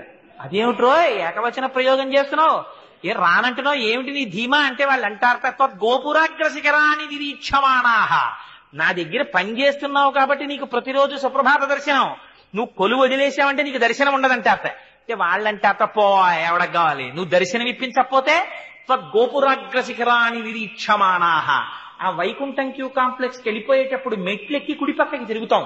తిరిగి వైకుంఠానికి వెళ్ళేటప్పుడు మీరు ఒక్కసారి అక్కడ నిలబడి ఇలా చూడండి, ఇలా ఇలా ఇలా ఇలాగా కెరటాలు వెడుతున్నట్టుగా వైకుంఠం క్యూ కాంప్లెక్స్ తాలూకా రూఫ్ అంతా కనపడుతూ ఉంటుంది. దాని మధ్యలో శీతాకాలంలో మంచు పొగొస్తున్నట్టుగా లోపల నుంచి ఆ వేయబడినటువంటి దీపముల యొక్క ప్రకాశం ప్రతిఫలిస్తుంటే పొగొస్తోందా అన్నట్టుగా ఆనంద నిలయ విమానం వెలిగిపోతూ దర్శనమిస్తుంది. వాళ్ళు అంటారట ఎవడికి కావాలి నువ్వు దర్శనం ఇప్పించకపోతే, మాకు గోపురం చాలు. గోపురాగ్రశిఖరాని నిరీక్షమాణాహ స్వర్గాపవర్గ పదవీం పరమాంశ్రయంతః. మాకు అక్కర్లేదు ఆ పదవులు, వదిలవతల మారేస్తాం, మేము ఇక్కడ కూర్చున్న గోపురాలు చూస్తూ ఉండిపోతాం అంటారట. అది వెంకటాచలం, అది ఆయన యొక్క సౌందర్యం, అది ఆ అందం పరమాత్మది. అందుచేత అదిగో అటువంటి స్వరూపం కనుక ఆ స్వామి దర్శనం చెయ్యాలంటే ఇవాళ మనం అదే కొండని, కొండకొన్న పేరు ఒక్కటే కొండ, కానీ మనం దాన్ని 7 కొండల పేర్లతో పిలుస్తాం. మనకి తెలిసి 7 కొండల పేర్లే, అసలు పురాణంలో దానికి ఎన్ని పేర్లున్నాయో తెలుసా అండి? అసలు దాని పేరు కనకాద్రి. కనకాద్రి అంటే చూడగలిగిన కంటితో చూడగలిగినటువంటి వాడికి ఆ కొండ బంగారు రంగులో మెరిసిపోతూ కనపడుతుంది. మనకెవ్వరికి కూడా అలా కనపడదు, ఆకుపచ్చగా చెట్లతో కనపడుతుంది. అలా కనపడుతుంది కాబట్టి దాని పేరు కనకాద్రి. కాదు కాదు, అసలు ఆ కొండ పేరు శ్రీనివాసాద్రి. శ్రీనివాసుడిగా స్వామి ఉన్నాడు అక్కడ. అక్కడ ఉన్న స్వామి ఫలితం ఇచ్చేటటువంటి వాడిగా వెంకటేశ్వరుడు, కానీ ఆయన పేరు శ్రీనివాసుడు. కానీ పక్కన మాత్రం అమ్మవారు ఉంటారు. అది విచిత్రం. ఏకబేరమూర్తి అయి ఉంటారంటే పరబ్రహ్మమై శక్తియుతుడై ఉంటాడు. పక్కన అమ్మవారు ఉండక్కర్లేదు ఆయనకి. అమ్మ ఆయనతో కలిసే ఉంటుంది, లేకపోతే ఇంత పాపం ఎలా తీస్తున్నాడు? అందుకని ఏకబేరమూర్తి అయి ఉంటారు. అటువంటి స్వామి దర్శనానికి మీరు 7 కొండలుగా ఎక్కుతారు. ఏమిటవి? మొట్టమొదట ఎక్కవలసినటువంటి కొండ గరుడాద్రిని కూడా మీరు అధిరోహించిన తరువాత రావలసినటువంటిది అంజనాద్రి. అంజనాద్రి తర్వాత రావలసినది శేషాద్రి. శేషాద్రి తర్వాత రావలసినది వెంకటాద్రి. వెంకటాద్రి తర్వాత నారాయణాద్రి. 7 కొండలుగా ఎక్కుతాం. అసలు అది 7 కొండలు. 7 కొండలండంలో 7 కొండలవాడ వెంకటరమణ గోవిందా గోవిందా అని పిలవడంలో రహస్యం అంతా పెట్టేశారు. అందుకని ఇంకో పేరు పెట్టలా. అక్కడికి వెళితే నీకు తెలుసో తెలీదో ఇలా అను చాలంటారు. 7 కొండలవాడ వెంకటరమణ అంటారు, మనం గోవిందా గోవిందా అంటుంటాం. ఏమిటి 7 కొండలవాడ 7 కొండలవాడ ఎందుకా పేరు? అసలు 7 మాట చాలా మంది నోటితో పలకరు. 6 అంటారు. అలాంటిది 7 అని 7 కొండలవాడు ఎందుకయ్యాడు? అసలు సృష్టి రహస్యం అంతా 7లో ఉంది. అందుకే సంగీతం నాదోపాసనమైంది. సరిగమ పద నిసాని అవరోహణ చేస్తే, స్వామి నుంచి కిందకొచ్చేస్తే అజ్ఞానంతో ఉన్నవాడు మళ్ళీ ఆరోహణ చేసి స్వామిలో కలిసిపోవాలి. అందుకే రాగాల ఆరోహణ అవరోహణ అవుతుంది. అది నాదోపాసన అవుతుంది. కాదు మీరు ఆనంద నిలయాధీశుడిగా చూసేటటువంటి పరమాత్మని స్త్రీగా చూస్తున్నారా, పురుషుడిగా చూస్తున్నారా? ఎలా చూస్తున్నారు? ఎవరు ఎలా చూస్తే అలా. ఆయనకేం ఇబ్బంది లేదు. ఆయనకి అసలు నామమా రూపమా మీ ఇష్టం. స్త్రీగా చూస్తారా? భుజముల మీద వరకు పడిపోయినటువంటి కేశములతో ఉంటాడు. ఇలా తిన్నగా నిటారుగా ఉండకుండా కొంచెం పక్కకి వంగి ఉంటాడు. సన్నటి నడువుతో ఉంటాడు. శుక్రవారం నాడు అభిషేకం చేయించుకుంటాడు. బాలాజీ అని అమ్మవారి పేరు పెట్టుకుంటాడు. కాదు నాకు ఒక్క పర్ది పెద్ద జటాజూటంతో శివుడిలా కనపడాలి. ఆయనకేం బాధ? శివుడిలాగే కనపడతాడు. కాదండి నాకు శంఖ చక్ర గదాపద్మములతో శ్రీ మహావిష్ణువుగా కనపడాలి. శంఖ చక్రం సకిరీట కుండలం సపీత వస్త్రం సరసీరుహేక్షణం సహారవక్షస్థల శోభికౌస్తుభం నమామి విష్ణుం శిరసా చతుర్భుజం అలా కనపడతాడు. అందుకే శాస్త్రంలో అసలు ఆ కొండకొన్న పేరేమిటో తెలుసా? శ్రీశైలం. శ్రీశైలే పూరయిష్యామి కించిత్ కాలాదనంతరం అన్నారు వెంకటేశ్వర స్వామి వారు. అసలు ఆ కొండ పేరు శ్రీశైలం. దాన్ని మనం తిరుమలై అంటున్నాం. తిరుమలై అన్నది ఎవరన్నారంటే ద్రవిడ భాష మాట్లాడే వాళ్ళు అన్నారు. తిరు అంటే శ్రీ. తిరు ఎంజి రామచంద్రన్ అంటూ ఉంటారు వాళ్ళు. తిరు అంటే శ్రీ, మలై అంటే శైలం, శ్రీశైలం. ఇక్కడో శ్రీశైలం, అక్కడో శ్రీశైలం. ఇక్కడున్న శ్రీశైలం శ్రీనివాసుడిది, అక్కడున్న శ్రీశైలం శ్రీగిరివాసుడై ఉంటాడు. ఈ ఇరువురు మొన్రాయి చేయింది అన్నారు ఆళ్వారులు. వీళ్ళు 2గా కనబడుతున్న వారు ఒక్కరై ఉన్నారు అన్నారు. అందుకని ఆయన మీరు చూడడంలో ఉంటుంది. మీరు ఎలా చూడండి ఆయన ఉద్ధరిస్తాడు. మీరు చూడడం అంటూ చూస్తే చాలు, అది ఆయన కోరిక. అసలంటూ చూస్తే మీరు ఎలా ముచ్చటపడి చూస్తే అలా కనబడతాడు. ఆయనకేం బాధ? ఇది వెంకటేశ్వర స్వామి వారిలో ఉన్నటువంటి గొప్పతనం. అంతటి దయాళువైనటువంటి పరమాత్మ 7 కొండలుగా మనం పైకెక్కడం ఎందుకు అంటే అందులో రహస్యం చెప్పారు. మూలాధారము, స్వాధిష్టానము, మణిపూరము, అనాహతము, విశుద్ధి, ఆజ్ఞ, సహస్రారము అని 7 చక్రములు దాటాలి. దాటి సహస్రారంలో పరమశివ పర్యంక నిలయాం కింద ఆనంద దర్శనం అవ్వాలి. అలా ఆనంద దర్శనాన్ని పొంది తనలో తాను రమించిపోలేకపోతున్నాడు. వీడి మనస్సు పరమాత్మ యందు నిలబెట్టలేకపోతున్నాడు కలియొక్క ప్రేరణ చేత అని పరమాత్మ సులభ సాధ్యుడై ఇవాళ 7 కొండల మీద తాను నిలబడి, మనం కాళ్లతో తొక్కుతూ వెళ్ళినా, చెప్పులతో తొక్కుతూ వెళ్ళినా, రైల్లో వెళ్ళినా, బస్సులో వెళ్ళినా, కారులో వెళ్ళినా, ఆఖరికి ఇవాల్టి రోజున కొండ మీద మలమూత్ర విసర్జన చేసినా మహానుభావుడు ఒప్పుకుంటున్నాడు. పాపరాశి పెరిగిపోతున్న కొద్దీ తనంత దయాళు అయిపోతున్నాడు. కొడుకు ఎంత అప్రయోజకుడైపోతే తండ్రి అంత బెంగ పెట్టుకున్నట్టు, వీణ్ణి రక్షించుకోవడానికి తండ్రి అంత ప్రయత్నం చేసినట్టు, ఎంతగా పాపమునందు లోకులు నిమగ్నత పొందితే అంతగా ఆయన దయ రోజు రోజుకి పెరిగిపోతుంది మహానుభావుడిది. అందుకని వెంకటాచలపతి అయ్యాడు. అది వెంకటాచలమైంది. అయితే ఈ 7 కొండలుగా ఎక్కడం వెనకాతల ఉండేటటువంటి రహస్యం వేరు. మీకు వృషాద్రి అంటే చెప్పాను. ఆ వృషభాసురుడు తపస్సు చేశాడు. వృషాద్రి కోరిన కోరికలను వర్షిస్తుంది కాబట్టి. నారాయణాద్రి, నారాయణుడు అనబడేటటువంటి ఒక మహాభక్తుడు తపస్సు చేశాడు కాబట్టి నారాయణాద్రి. పరమేశ్వరుడి యొక్క ఆ ఆనందాద్రిని, క్రీడాద్రిని గరుత్మంతుడు తీసుకొచ్చాడు కాబట్టి గరుడాద్రి. ఇలా దానికి పేర్లు వచ్చాయి. కాదు కాదు, ఈ 7 కొండల దర్శనానికి వెళ్ళినప్పుడు శ్రీమాన్ శ్రీభాష్యం అప్పలాచార్య స్వామి వారు లోపల పొందినటువంటి అనుభూతిని, వారు చేసినటువంటి ప్రసంగంలో ఆ 7 కొండల్ని తాత్విక విచారణం చేశారు ఆయన. నాకు ఎంత ఆనందంగా ఉంటుందంటే, చంద్రశేఖర పరమాచార్యులు వారు ఒకసారి వెళ్ళారు, ఓసారి అంటే చాలా మాటలు వెళ్ళారు. వారు తిరుచానూరు గురించి ఒక ప్రసంగం చేశారు, తిరు ఈశానూరు అని ఒక ప్రసంగం చేశారు. మహాత్ముల యొక్క దర్శనం అంటే ఇలా ఉంటుంది కదా అనిపిస్తుంది మనకి. ఆయన అంటారు, మొట్టమొదట ఏ కొండ ఎక్కుతున్నారు మీరు? మీరు మొదట ఎక్కే కొండకి వృషభాద్రి అని పేరు. వృషభం అంటే ఏమిటి?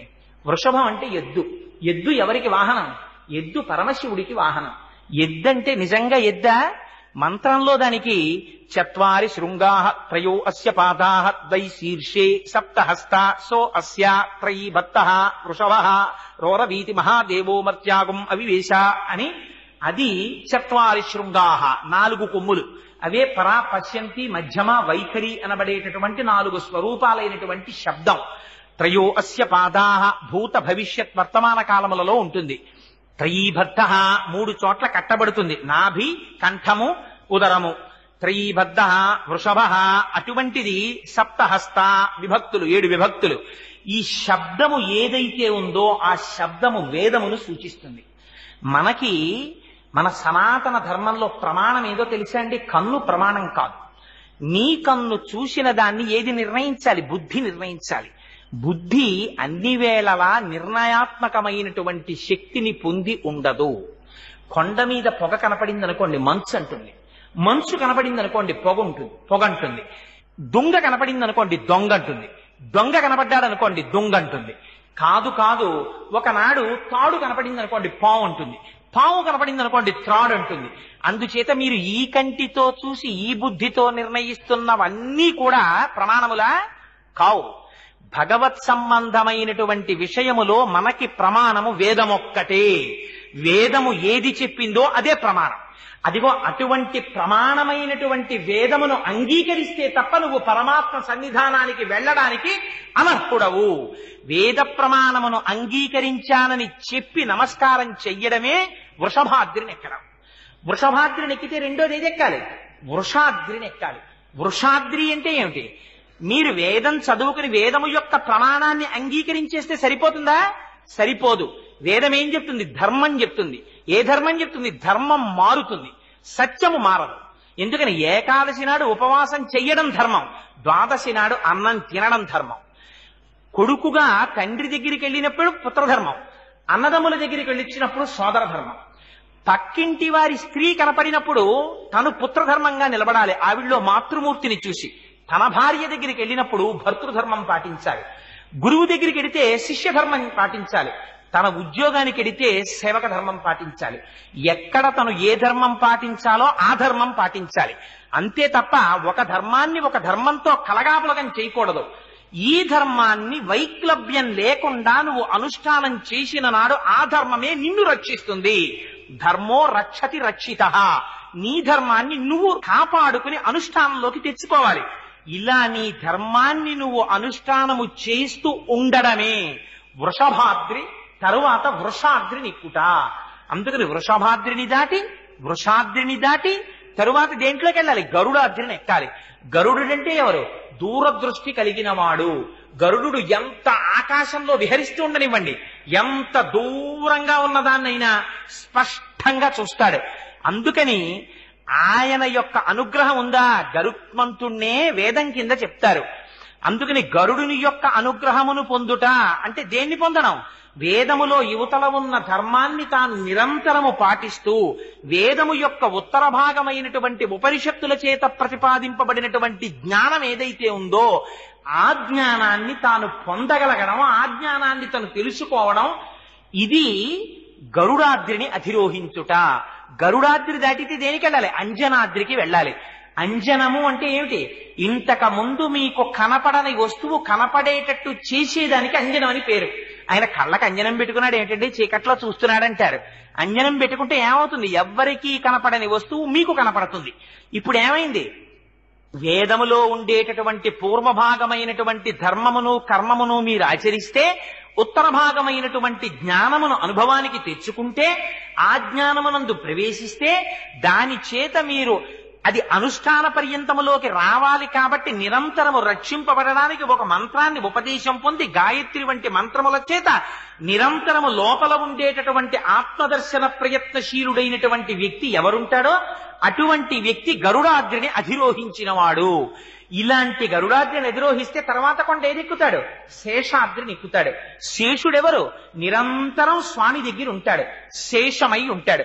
ఆయనకి ఏం కోరిక ఉండదు, ఆయనకి ఎప్పుడు భగవంతుణ్ణి వహించడమే. శేషుడు ఏం చేస్తాడు? పడుకుంటే స్వామివారికి పరుపు అయిపోతాడు, స్వామివారు కూర్చుంటే కుర్చీ అయిపోతాడు. ఎప్పుడు స్వామివారికి మారి మారి మారి మారి సేవ చేస్తాడు. ఆయన తల పెట్టుకుంటే తలగడ అయిపోతాడు. ఆయన అవతారం తీసుకుని వస్తే ఒకసారి త్రేతాయుగంలో లక్ష్మణుడు అయ్యొచ్చాడు బెంగెట్టుకున్నట్ట. అయ్యో నేను లక్ష్మణుడిని అయ్యొచ్చాను, పెద్దవాడిగా పాపం కష్టాలన్నీ పరమాత్మ పడ్డారు, ఈ మాట కష్టాలన్నీ నేను పడతాను, అందుకని నేను పెద్దవాడిగా పుడతానని బలమముగుల కలగ బలభద్రుడని లోక రమణుడగుట చేసి రాముడనియు సతికి పుట్టె గబ్బ సంకర్షణంబున సంకర్షణండనటి ఘనుడు సుతుడు. ఒకసారి బలరాముడిగా వచ్చాడు ఆయన. అందుకని ఎప్పుడూ పరమాత్మని విడిచిపెట్టకుండా ఆయన వెంట తిరిగి సేవ చేస్తుంటాడు. ఇదే పానీయంబులు త్రాగుచున్ కొడుచుచున్ భాషించుచున్ హాసలీలా నిద్రాదులు చేయుచున్ తిరుగుచున్ లక్షించుచున్ సంతత శ్రీనారాయణ పాదపద్మ యుగళీ చింతామృతాస్వాద సందానుండై మరచన్ సురారిసుతుడే తద్విశ్వముంధువర. ఏది చేస్తున్నా ఆ భగవంతుడి సేవగా చేస్తూ పొంగిపోతూ చేసిన వాడికి ఫలమునందు అపేక్ష ఉండదు. ఒకసారి సంకల్పం చేస్తాడు, సర్వేశ్వరుడికి నమస్కారం చేసుకుంటాడు, బయలుదేరుతాడు. ఫలితం వచ్చిందా? సంతోషిస్తాడు. ఫలితం రాలేదా? ఫలితం రాలేదని అనడు. మీరు అది జ్ఞాపకం పెట్టుకోవాలి. తండ్రి సుశిక్షితుడైన కుమారుడు అనుకోండి, చాలా ధర్మం తెలిసిన కొడుకుని ఈ పని నువ్వు చెయ్యకు అన్నాడు అనుకోండి. కుమారుడు అడగడు తండ్రిని, నాన్నగారు ఈ పని నన్ను ఎందుకు చెయ్యొద్దన్నారండి అనడు. ఏమో మా నాన్నగారు నన్ను ఈ పని చెయ్యొద్దు అన్నారు అంటే ఆ పని నేను చెయ్యడం చేత నాకేదో ప్రమాదం పొంచి ఉందన్నమాట, అందుకే నన్ను నాన్నగారు ఆ పని చెయ్యొద్దన్నుంటారు అని వెళ్ళిపోతాడు. పింకివాడైన కొడుకు ఏం చేస్తాడు? నాకు నాన్నగారు అది చేయనివ్వలేదు అంటాడు. అందుకని కర్మము యొక్క ఫలితాన్ని సంగము లేకుండా త్యాగము చేసినటువంటి భక్తుడు ఏది రానివ్వండి, ఫలితము తను అనుకున్నది రానివ్వండి, రాకపోనివ్వండి, మనస్సునందు కుంది భగవంతుడి పాదములు విడిచిపెట్టడు. ఇక్కడే మీకు తేడా వచ్చేస్తుంది. కామ్యముతో భగవంతుని ఆరాధన చేసిన వాడు తన కోరిక తీరలేదా భగవంతుడికి దూరం అయిపోతాడు. ఎందుకంటే నా కోరిక తీరలేదు, ఏం నేను భగవంతుడి దగ్గరికి వెళ్ళేది? అధిక్షేపిస్తాడు. భగవంతుని యందు మనస్సు నిమగ్నమై ఉందనుకోండి, ఒకవేళ నిజంగా వాడి కోరిక తీరకపోయినా కోరిక తీరకపోవడంలో భగవంతుణ్ణి చూసుకుని ఆనందిస్తాడు. తుకారాం గారికి గయ్యాలి భార్య వచ్చింది. పరమాత్మ ఎంత అదృష్టవంతున్నయ్యా, గయ్యాలి భార్యని ఇచ్చావు, అందుకని నాకు సంసారం మీద మోహం లేకుండా పోయిందన్నాడు. తప్ప నాకు ఇంత గయ్యాలి భార్యని ఇచ్చావు, జీవితంలో సుఖశాంతులు లేకుండా చేసేసావు తండ్రి అని అనలేదు. తులసీదాసు గారికి భార్య లోయి ఒక్క మాటతో జ్ఞానాన్ని ఇచ్చింది. అంత గొప్ప భార్యనిచ్చావు తండ్రి, దానివల్ల నేను రామచంద్రమూర్తికి భక్తుడయ్యానన్నారు. నిన్ను సేవింపక నాపదల్పడమని నిత్యోత్సవం బబ్బని జనమాతృండనని సంసార మోహంబు పైకొనని జ్ఞానము కల్గని గ్రహగతుల్ కుండింపని మేలు వచ్చిన రాణి అవి నాకు భూషణములే శ్రీకాళహస్తీశ్వర. ఎంత పెద్ద ఉద్యోగంలో ఉండనివ్వండి కొడుకు, కష్టపడి 3 నెలలకో 4 నెలలకో ఒక్కసారి సెకండ్ సాటర్డే సండే వచ్చేటప్పటికి నాన్నగారి దగ్గరికి వచ్చేసి, నేను ఎక్కడికి వెళ్ళనమ్మా, నాకు నాన్నగారి పాదాల దగ్గర కూర్చుని నాన్నగారితో కలిసి భోజనం చేసి నాన్నగారితో కలిసి సంధ్యావందనం చేసుకుని నాన్నగారి పూజకి మళ్ళీ నేను చిన్నప్పుడు చేసినట్టు ఒక్కసారి పూజామందిరం అంతా తుడిచేసి మಣ್ಣీళ్లు పట్టుకొచ్చి నాన్నగారికి పెట్టి నాన్నగారి దగ్గర కూర్చుని నాన్నగారికి గంధం తీసి పూజ చేసుకోవడానికి ఇచ్చి నాన్నగారు భోజనం చేసేసి పడుకుంటే నాన్నగారు చెప్పే మంచి మాటలు వింటూ ఆయన కాళ్ళు పడుతూ నాన్నగారు మళ్ళీ నిద్రలేచి సాయంకాలం భజన చేసుకుంటున్నప్పుడు నాన్నగారి పక్కన కూర్చుని భజన చేసి నాన్నగారు రాత్రి నిద్రపోవడానికి పడుకున్నప్పుడు ఏ పరమ పవిత్రమైనటువంటి పాదాలు నన్నింత ఉద్ధరించాయో ఆ పాదాలు నాన్నగారివి 1 గంట సేపు ఒత్తి ఆయన నిద్రపోయిన తర్వాత నిద్రపోయి మళ్ళీ నాన్నగారు నిద్ర లేవక ముందు నేను నిద్రలేచి స్నానం చేసేసి మడి కట్టుకుని నీళ్లు తెస్తుంటే నిద్రలేచిన నాన్నగారు నన్ను చూసి, ఒరే నువ్వు వచ్చావురా, ఇవాళ చూసావా మಣ್ಣీళ్లు తెచ్చేసావని పొంగిపోతున్న నాన్నగారి ముఖం చూసుకోవడానికి వచ్చానమ్మా అన్న కొడుకుని చూసి తండ్రి అంతా పొంగిపోతాడు. అంతేగాని నాన్నగారు ఈలోగా ఎవరికన్నా ఏమైనా రాసిచ్చేస్తారేమో అని బెంగెట్టుకుని వస్తుంటానమ్మా నెలకోసారి అన్నాడు అనుకోండి, ఎంత అసహ్యంగా ఉంటుంది. ఆ తండ్రికి ఎవరికి ఇస్తాడు, వీడికి ఇస్తాడు. కానీ అలా అంటే ఎంత అసహ్యంగా ఉంటుంది. వెంకటాచలానికి వెళ్లి వెంకటేశ్వర స్వామి వారి యొక్క దర్శనం చెయ్యకుండా ఉండలేక జుట్టు కొంచెం పెద్దదైపోతే, స్వామి నిన్ను చూసి ఇన్నాళ్ళు అయిపోయిందా అని తల దువ్వుకుంటున్నప్పుడల్లా బెంగొచ్చి 2 రోజులు సెలవులు వచ్చాయని వచ్చేసానండి, ఇదేం పెద్ద టౌకి వేసుకోక్కర్లేదు, వెళ్ళి స్వామి దర్శనం చేసుకుని పొంగిపోయి, అమ్మయ్యా స్వామి మళ్ళీ నీ దగ్గరికి వచ్చేసానయ్యా అని పొంగిపోయి తిరిగి వచ్చేసారనుకోండి, మీరు చూసుకోవాలా ఆయన చూసుకుంటాడా? నేను చూసుకుంటానన్నాడు ఆయన. ఎవరు నా గురించి తాపత్రయపడుతున్నాడో వాడిని రక్షించుకోవడం నా ధర్మం అన్నాడు. పిల్లవాడికి ఏం తన రక్షణ తను చూసుకోడు, పెరట్లో ఆడుకుంటుంటాడు. వంట చేసుకుంటున్న అమ్మ 10 నిమిషాలకు ఒకసారి వచ్చి బాల్కనీలోంచి పిల్లాడు ఏం చేస్తున్నాడో చూసుకుంటుంటుంది, అమ్మ వీడు ఎక్కడ పడిపోతాడో అని. రక్షించుకోవడం అమ్మ ధర్మం అయినట్టు నిద్రపోతున్న అమ్మ నిద్దట్లో కూడా పిల్లవాడిని తడువుకుని తన దగ్గరికి చేర్చుకున్నట్టు మనం ప్రమత్తతతో ఉన్న తాను అప్రమత్తుడై తన పాదముల దగ్గరికి తాను లాక్కుంటూనే ఉంటాడు. ఇది దర్శనం. అందుకని పుణ్యాపుణ్యములను లేకపోతే ఫలితాన్ని అపేక్షించకుండా కేవలం భగవత్ప్రీతి కొరకు కర్మాచరణం అనేటటువంటి స్థాయిని మీకు ఇవ్వగలిగినటువంటిది వెంకటాద్రి. ఇప్పుడు ఏమైంది? మీరు చేసే పని చేత పాపమో పుణ్యమో మీకేమైనా వచ్చిందా? ఏది చేసినా మీ మనస్సు ఎప్పుడూ భగవంతుడి దగ్గరే ఉంది.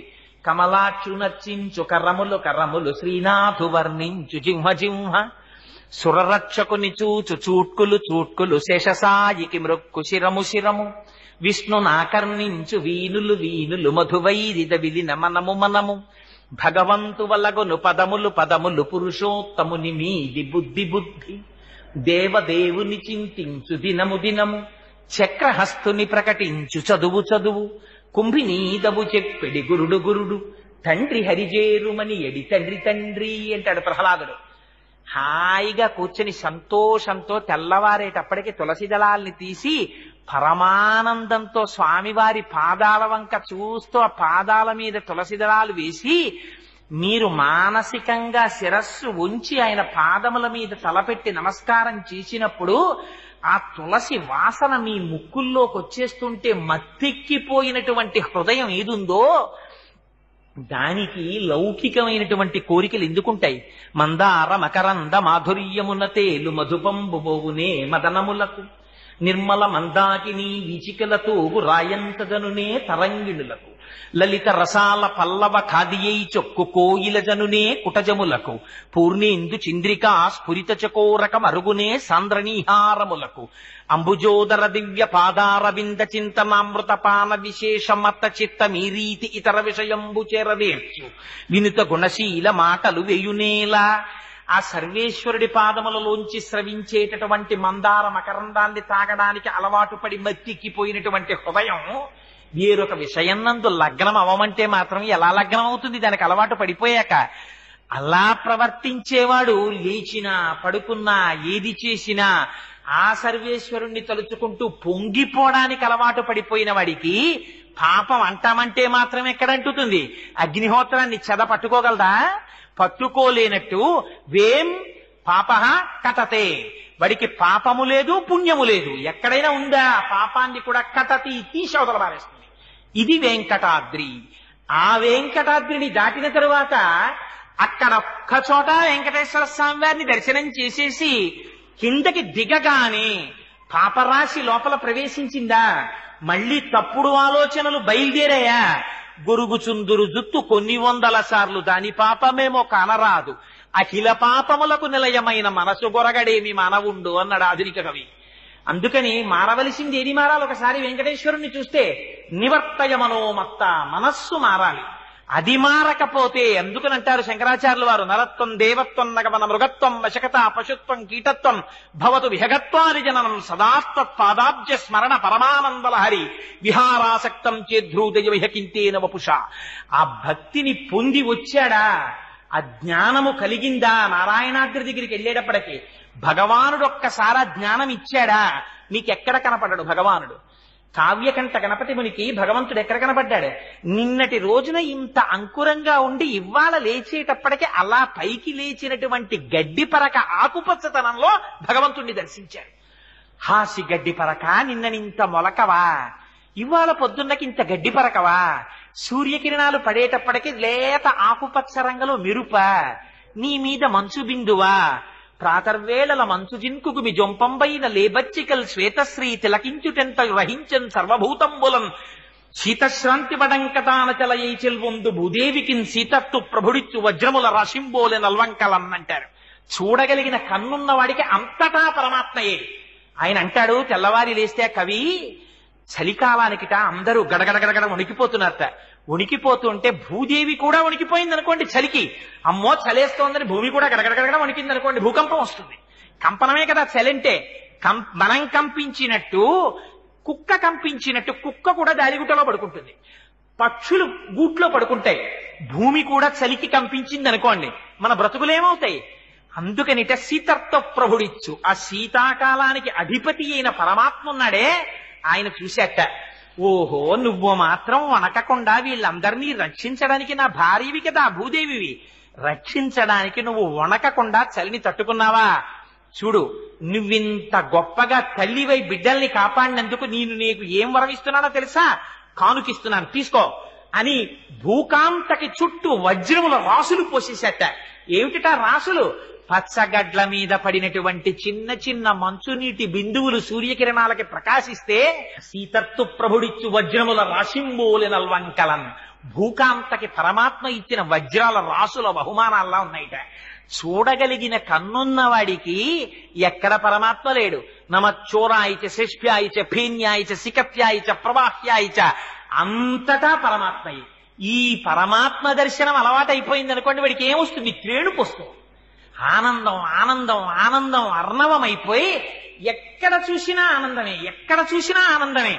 ఒక కాయ కోస్తే అందులో పురుగు కనపడింది అనుకోండి, ఆనందం. తులసీదాసు గారు ఎంత పొంగిపోయారండి, ఏమి భక్తి భావన. తులసీదాసు గారు రామాయణం రాసుకుంటున్నారు. హనుమ వచ్చి ఏం రాశావన్నారు? అశోకవనంలో పువ్వులన్నీ తెల్లగా పుష్పించున్నాయన్నారు, నీ మొహం ఎర్రగా ఉన్నాయన్నారు హనుమ. అంటే కాదు స్వామి, నేను మానసికంగా దర్శనం చేశాను, అశోకవనంలో చెట్లకి తెల్లటి పువ్వులు ఉన్నాయన్నారు తులసీదాస్ గారు. కాదు, పువ్వులన్నీ ఎరుపు అన్నారు హనుమ. అంటే నేనా సుందరకాండలో వెళ్లి చూసి వచ్చిన వాడివి నువ్వా? నేను చెప్పినట్టు రాయి, పువ్వులు ఎరుపని మార్చన్నారు. అంటే తులసీదాస్ గారు, అమ్మ బాబోయ్, ఇంతో మనం ఎక్కడ వాదిస్తాం, ప్రత్యక్ష సాక్షినంటాడు అని రామచంద్రమూర్తిని ధ్యానం చేశారు. రామచంద్రమూర్తి ప్రత్యక్షమయ్యారు. హనుమ, ఏమిటి నీ అల్లరన్నారు. స్వామి, అశోకవనంలో పువ్వులు తెల్లగా ఉన్నాయని రామాయణం రాస్తున్నాడు తులసీదాసు, నేను చూసినప్పుడు ఎర్రగా ఉన్నాయి పువ్వులన్నీ అన్నారు. అంటే స్వామి అన్నారు, అల్లా అనకు, ఆ ఋతువులో అప్పుడు పూసిన పువ్వులు తెలిపే, నీకెందుకు ఎర్రగా కనపడ్డాయో తెలుసా? ఆ చెట్టు మీద కూర్చుని కిందకి చూసావు మీ అమ్మని, క్షితిక్షమా పుష్కర సన్నిభాక్షి యరక్షిత రఘవ లక్ష్మణాభ్యాం సరాక్షసీభి వికృతేక్షణాభి సంరక్షిత సంప్రతి వృక్షమూలే. మా అయ్య రామచంద్రమూర్తి భార్య రాక్షసల కాంతల చేత పరివేష్టింపబడి ఒక చెట్టు కింద ఒక్క పట్టుబట్ట కట్టుకుని ఇలా ఉండిపోవడమా 10 నెలల నుంచి అని కోపంతో చూశావు. నీ కన్నులు ఎరిపెక్కి తెల్లటి పూలు ఎర్రగా నీ కనబడ్డాయి హనుమ, పువ్వులు తెలిపేలా రాయని అన్నాడు. ఇది పారవశ్యమైనటువంటి భక్తి ఉన్నవాడికి సర్వత్ర పరమాత్మ దర్శనమే. ఈ దర్శనం పొందుతున్న వాడికి రామకృష్ణ పరమహంస ఎంత పొంగిపోయారు. మేక అరుపులో, పసిపిల్లాడి ఏడుపులో, ఆవు గొంతెత్తి అమ్మా అని అరిస్తే అందులో అమ్మవారిని పిలిచినటువంటి ఆ భక్తి కనపడింది రామకృష్ణ పరమహంసకి. ఆఖరికి మహాభక్తులు ఎంత ఆశ్చర్యపోయారో తెలుసండి. భక్తి ఉన్నవాడికి పరమాత్మ దర్శనం అంటే, కబీరుదాసు గారు రహదారి మీద వెళ్ళిపోతున్నారు, ఒక స్త్రీ జొన్నలు తిప్పుతోంది, ఆయన స్పృహ తప్పి కింద పడిపోయారు. గురువు గారు వచ్చి నీళ్లు జల్లి పైకి లేపారు. ఎరా నాయన అలా పడిపోయామన్నారు. ఆ తిరగలు చూసి పడిపోయానన్నాడు. అదేమిట్రా అలా పడిపోయావు, తిరగలు చూస్తే పడిపోవడం ఎందుకన్నారు. అంటే పరమాత్మ కూడా ఇలా కనపడనటువంటి హస్తంతో పట్టుకుని జీవులనబడేటటువంటి జొన్నల్ని తిరగలితో వేసి పుణ్యము పాపము అనే రెండింటి మధ్య పెట్టి గుండ చేసేస్తున్నాడు. ఇలా అయిపోతోంది కదా జీవితం అని బెంగ పెట్టుకు పడిపోయానన్నారు. గురువులెంత గొప్పవారో చూడండి. దర్శనం అంటే అలా ఉంటుంది, మహాత్ముల దర్శనం. ఓయ్ పిచ్చాడా, తిరగలిలో పడ్డ జొన్నలు అన్నీ పిండైపోతున్నాయి, కానీ ఏది తిప్పుతోందో దాని చుట్టూ చేరిన జొన్నలు మాత్రం పిండవట్లేదు చూసుకో అన్నారు. అందుకని తిప్పేవాడి పాదాలు నువ్వొట్టుకున్నావా వాడు నిన్ను రక్షించేస్తాడు. పాదాలట్టుకో నీకు బెంగ ఎందుకన్నారు. అందుకని ఈ రక్షకత్వం, ఈ పరమాత్మతత్వం అంతటా కనపడిన వాడికి ఏడుకొండల మీద కనపడతాడా వెంకటేశ్వరుడు? ఇక్కడే కనపడతాడు, అక్కడా కనపడతాడు, ఎక్కడా కనపడతాడు. ఇది జ్ఞానాద్రి. అందుకని 7 కొండలు ఎక్కామంటే 7 కొండలలో వృషభాద్రితో మొదలుపెట్టి నారాయణాద్రి దగ్గరికి వెడితే ఈ జ్ఞానమును పొంది చిట్ట చివర శరీరం విడిచిపెట్టేసేటప్పుడు కూడా భయం లేకుండా శంకరాచార్యులు వారు నేర్పుతారు చచ్చిపోవడం ఎలాగో. యథాపుత్ర మిత్రాద యోమత్సకాశి హృదాత్యస్య హాకీతృశీయోదశంతి తదా దేవ దేవేశ గౌరీశ శంభో నమస్తే శివాయో త్యజస్రం బ్రవాణి. ఎప్పుడు ఇక్కడ శ్రీనివాసుణ్ణే పెట్టుకోవడం మీకు అలవాటు అయిపోయింది అనుకోండి.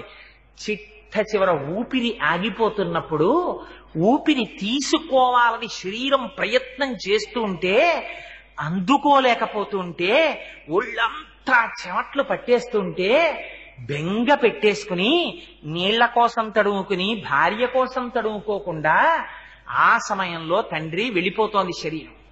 అమ్మయ్యా ఇంకా నాకు బంధనం లేదు అని చిట్ట చివర కొడుకులు, కోడళ్ళు, కూతుళ్ళు, అల్లుళ్ళు చుట్టూ చేరి యథాపుత్ర మిత్రాద యోమత్సకాశి హృదాత్యస్య హాకీదృశీయోదశంతి శరీరాన్ని కింద పెడుతుంటే మా నాన్నగారికి పరుపు మీద పడుకోవడం తప్ప కింద పడుకోవడం అలవాట్లేదు, కింద పడుకోపెట్టేస్తున్నారా అని ఏడుస్తుంటే కొడుకు తెచ్చి తులసి తీర్థం పోస్తుంటే గుటక పడక పక్క నుంచి కారిపోతుంటే భార్య ఏడుస్తుంటే అవి నా చెవిన పడకూడదు. నాకు చజస్రం బ్రవాణి నా కళ్ళల్లో ఏం కనపడాలో తెలుసా? నేను ఆనంద నిలయాధీశుడై ఆ పీఠం మీద కూర్చుని నవ్వులు విరజిమ్ముతూ కటిహస్తాన్ని వరదహస్తాన్ని పట్టి నా పాదాలు నమ్ముకో నీకు సంసారం ఇక్కడ వరకే అని అభయమిచ్చినటువంటి స్వామి కన్నులలో మెరిసిపోతుండగా, స్వామి ఇంక నీ దర్శనానికి 7 కొండలకి రావక్కర్లేదు, నీలో నేను ఒకడనైపోతున్నాను. ఎంత అదృష్టం! ఇంక మనిద్దరికి ఎడబాటు లేదు, నువ్వే నేను నేనే నువ్వు అంటూ అమ్మయ్యా అని చెమట ఒళ్ళంతా పట్టొచ్చిన వాడు బనీ నిప్పి అబ్బా అని విసిరి పారేసినట్టు అమ్మయ్య ఈ బంధన వదిలేసిందని శరీరాన్ని వదిలిపెట్టి పరమాత్మలో కలిసిపోయేటంతటి ఆనందంతో శరీరాన్ని వదులుతూ ఉన్నన్నాళ్ళు సర్వత్ర పరమాత్మని దర్శింపగలిగిన వాడెవడున్నాడో సంచిత ఆగామి ప్రారబ్ధములు దూదికొండలో నిప్పురవ్వ పడితే కాలిపోయినట్టు వెంకటాద్రి మీద ఎక్కడం వల్ల పాపరాశి కాలిపోవడంతో నారాయణాద్రి చేత జ్ఞానం ఆవిర్భవించి నిలబడినవాడు వెంకటాచల మహాత్యమును పొందినవాడు. అందుకని ఆ వెంకటాచలానికి అంతటి మాహాత్యం ఉన్నది. రేపటి రోజున ఆ కొండ మీద ఉండేటటువంటి విశేషాలు, అక్కడ ఉండేటటువంటి తీర్థాల విశేషాలు, ఎందుకు ఏ ఏ తీర్థంలో ఏ స్నానం చేస్తారు, ఈ విషయాల్ని మీకు వివరణ చేస్తాను. అయితే వెంకటేశ్వరుడి అనుగ్రహం ఎలా వస్తుందో తెలుసా అండి? ప్రసాద రూపంలో వస్తుంది. అందుకే మీరు వెంకటాచలం వెడితే తప్పకుండా ఏది తీసుకుంటారు? ప్రసాదం తీసుకుంటారు. ఇంటికి తెచ్చి కూడా ప్రసాదం అందరికీ పెడతారు. ఇక్కడ వెంకటాచల వైభవం జరుగుతోందని పరమేశ్వరుడికి నివేదన చేయబడినటువంటి పరమ పవిత్రమైన ప్రసాదాన్ని బయట ఏర్పాటు చేశారు. ఇది సర్వేశ్వరుడు పులకించి మాకిచ్చిన అనుగ్రహం, ఇక్కడే మేము వెంకటాచలం ఎక్కేసినట్టు అని మనస్సులో స్మరించి ఆయన పాదాలకి నమస్కారం చేసుకుని తీసుకుని వెళ్లవలసినదిగా ప్రార్థన చేస్తూ మంగళాశాసన పరై మదాచార్య పురోగమై సర్వైశ్చ పూర్వైరాచార్యై సత్కృతాజాస్తు మంగళం.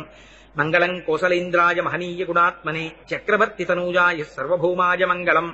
ఉమాకాంతాయ కాంతాయ కామితార్థప్రదాయినే శ్రీగిరీశాయ దేవాయ మలినాథాయ మంగళం. కరచరణ కృతం వా కర్మ వాక్కాజం వా శ్రవణనైనజం వా మానసం వాపరాధం విహితమ విహితం వా సర్వమేత్తక్షమస్వ. శివ శివ కరుణాబ్ధే శ్రీ మహాదేవ శంభో. సర్వం శ్రీ ఉమామహేశ్వర పరబ్రహ్మార్పణమస్తు. స్వస్తి.